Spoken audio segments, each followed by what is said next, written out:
So my question is, how do you really go about defining or refining the problem where that needs innovation? Because there's so many things to do, and how do you really prioritize and parse through that?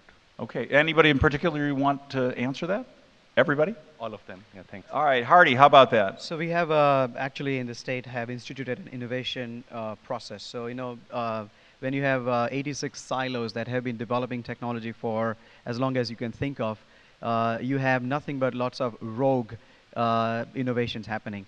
So we turn that around into actually innovation on the edges, and we are actually and those are very nimble, quick starting, and they have identified problems. The reason why they are building something rogue is because they are trying to solve something. And then the central IT was not helping them. So we have turned that into innovation on the edges, and then we are actually taking those innovation as they build, and then we scale them. But the scaling happens based on the ROI, and ROI is all when we think about the better outcomes that Shradha was talking about. That's how we do that. We have an entire process that we follow, but starts with something that is completely, we didn't even think about it in the mainstream. Let me go, Mary Ellen, in aerospace, in defense, there's so many opportunities to innovate. How do you focus?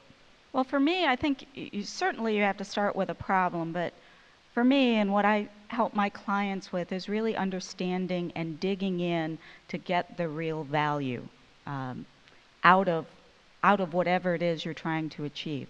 Because you can do change for the sake of change, but there has to be real value in it.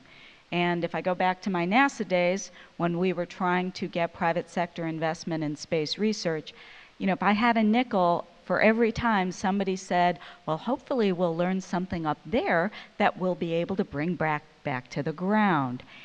And it just it doesn't work that way. You actually have to tie in what you're going to learn and how is it going to bring value? Exactly what is the mechanism and how much is that value? And because certainly if you're trying to pay for a space experiment, better have a heck of a lot of value.